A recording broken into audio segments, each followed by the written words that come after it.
The FBI have investigated and solved some strange and unusual cases. Sometimes these have unexpected results. Number 5. A strange mystery began early in the morning the day after Thanksgiving 1985. The security guard had just unlocked the front door at the University of Arizona's Museum of Art just before 9 a.m. As he went back inside, a middle-aged couple followed. The woman, who wore a headscarf, chatted with the guard while her companion snuck upstairs. The guard didn't find this too unusual until the man returned. The couple then abruptly left less than 15 minutes after they had arrived. The guard went upstairs to find one of the frames empty. Willem de Kooning's woman ochre had been cut from its frame and peeled off the wax backing. A number of agencies, including the FBI, were called to investigate. De Kooning's paintings are not particularly rare, but woman ochre was valued at $100,000. There was a fear it would be taken out of the country and sold on the black market to a rich private collector. Leads in the case dried up almost immediately. There were no fingerprints on the frame or evidence in the museum. The FBI had a description of the car the thieves fled in, but that also led investigators nowhere. Sketches of the mysterious couple were also made. The case became a cold FBI file and would remain that way for more than 30 years. In 2017, an elderly woman from Cliff, New Mexico named Rita Alter passed away. Her husband Jerry had departed 5 years earlier. Their estate was sold for about $2,000. The Alters were known for being thrifty, so it wasn't thought that there was anything of much value there. One of the store owners had spotted a mid-century style piece of art that hung behind a bedroom door though. It looked interesting, and he hung it in the store. Customers pointed out the resemblance to the missing woman ochre. A few years earlier, the museum had done a 30th anniversary appeal for the painting, and the store owner came across the old reports. He contacted authorities and the museum to return the painting. The woman ochre was returned to Arizona and confirmed to be the real deal, but the FBI case and mystery wasn't solved yet. The Alters had been an unassuming couple who were described as mild-mannered former school teachers. But after the painting's discovery, secrets began to come to light. They meticulously planned their lives in a day planner. An entry for Thanksgiving of 1985 included visiting family in Tucson, Arizona. The day of the heist was blank. It was also discovered they had more than $1 million in their savings account.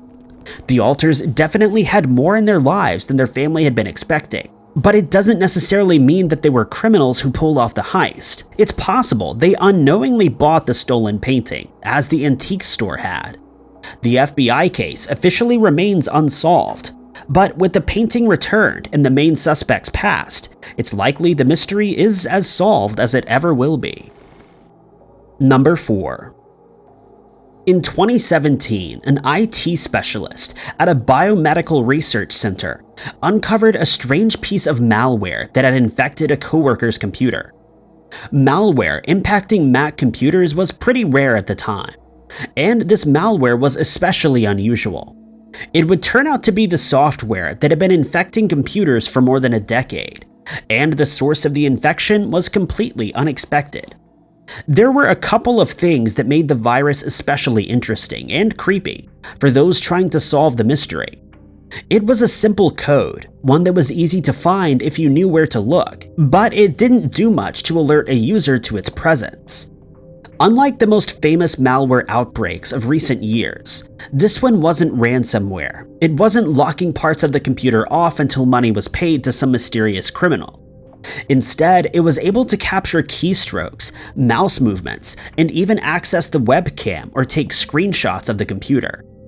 The code also seemed pretty old, with evidence that it had come before various patches.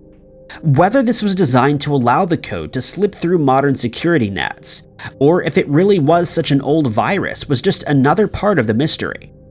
The virus was given the name Fruit Fly, and security updates were put in place to try to protect computers. Meanwhile, the FBI and other investigators tried to figure out where it had originated. The malware seemed to be extremely targeted. Given it had first been detected in a biomedical research center, there was fear this was actually a foreign nation-state attack or some sophisticated organization. The reality was much more unexpected. It wasn't any organization at all, but a single man. It took about a year for the person responsible to be captured. At one point, a former NSA analyst was able to register a backup domain the hacker had planned to use, and gained access to information from hundreds of computers. What he learned about the hack was handed over to law enforcement agencies. The FBI was able to follow the trail from an infected university computer to the culprit, an Ohio resident named Philip Durachinsky. Durachinsky had studied at the university years earlier and released the malware on a number of computers, but the malware was associated with an IP address which led investigators directly to Durachinsky. By the time he was captured, Fruitfly was 14 years old. Durachinsky was not some spy and hadn't been doing this for financial gain as much as he had just to spy on people. Number 3. In 2017, the FBI and local law enforcement were in a race against time to try to catch a group of armed robbers before they struck again. The group of men targeted armored trucks in Las Vegas and had managed to get away with more than $150,000 in cash over the course of 4 robberies. Investigators suspected they weren't sophisticated criminals, but they managed to cover their tracks well enough in the first 3 robberies. Local news showed clips and still shots of the men confronting the guards. They had weapons drawn as they approached and ordered the guards to drop the bags of money. None of the guards they approached fought back, but police believed these criminals wouldn't back down if they needed to use their weapons. The appeals for information led to no new leads. Anybody that did know the men, who covered their faces with the masks, weren't going to give police any information. It wasn't until the 4th robbery that the investigators got an unexpected break. The 4th robbery took place on August 25, 2017. The 3 men attacked a Loomis truck that was outside a Wells Fargo bank. The crime went much as the other 2 had, with weapons drawn but nobody hurt. This time, they managed to get away with $138,000. Before that, the group's biggest haul had been $23,500. For some reason, the men decided to switch cars during the getaway this time. It's not known if this was something they'd done before and just hadn't been seen, but this time the switch took place in a residential area. A witness saw it happen and was able to remember a partial license plate number. It was that unexpected clue that led to the whole case being cracked. The witnesses reported the information to authorities, who were able to trace the number to a car that had been rented by Trayvell Harrison.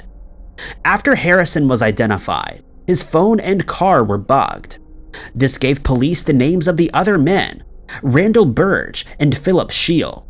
It also indicated Shantae Williams, his ex-wife, and Burge's girlfriend were involved in the scheme.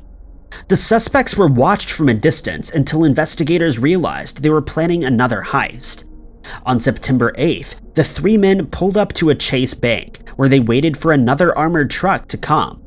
This time, police had redirected all the trucks in the area. Instead, FBI and law enforcement agents swept in to arrest the trio and solve the case.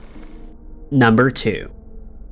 Sometimes the most unexpected conclusions to an FBI case is when, after so many near misses, the FBI finally gets its man.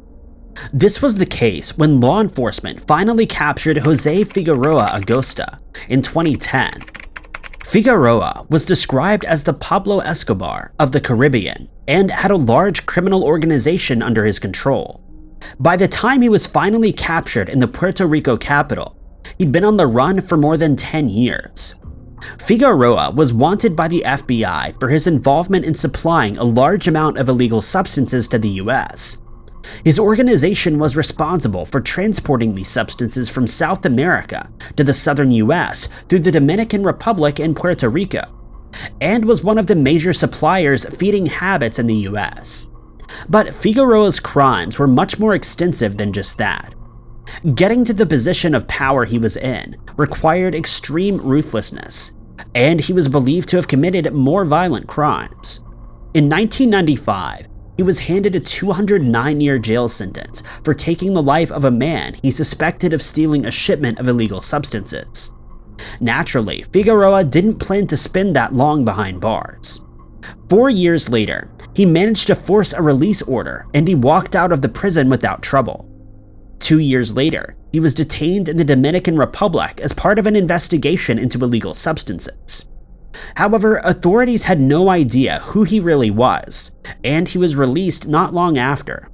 It was just the first of a number of times the notorious criminal would slip out of authorities' fingers. In 2009, police managed to puncture a tire on his car as he tried to escape, and came close to capturing him, only for him to flee on foot. The following year, he wouldn't be so lucky. He tried again to flee on foot after authorities made escaping by car impossible, but the agents that captured him had been expecting such a move.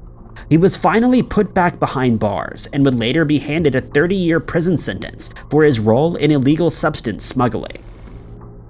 Number 1.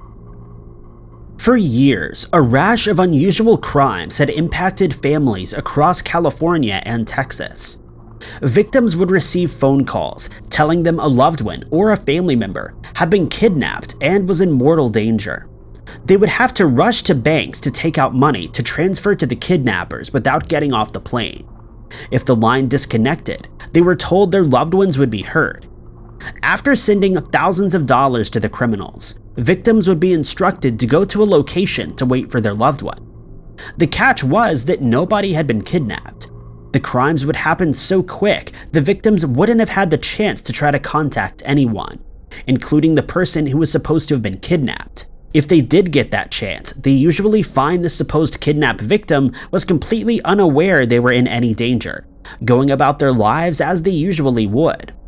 Virtual kidnapping was a new, devastating crime that the FBI and local law enforcement agencies were taking extremely seriously. This wasn't just a scam. The victims were left as terrified as if their loved ones had actually been kidnapped. Police treated this like a violent crime. Cracking the case wasn't so easy. Eventually, police figured out all the money was being sent to Mexico, and eventually tracked down the person responsible for the calls. It was a criminal who was already in prison in Mexico, who had managed to bribe a security guard into getting him a phone. But he was out of reach for US authorities. It was only after the criminals escalated their ransom demands that the FBI were able to take action. The criminals switched to asking their victims to drop off cash at a location. An associate in the US would pick up the money, and after taking a cut for herself, would wire it to accounts in Mexico. Authorities were able to track down the woman responsible for these drop-offs and arrested Yanet Rodriguez Acosta. She pleaded guilty and was later sentenced to 88 months in prison. Thank you guys so much for watching. If you liked this video, be sure to hit that like button. Also, don't forget to subscribe and click that notification bell to keep up to date with all of our future uploads. But my name is Ty Knotts, and I'll catch you guys in the next video.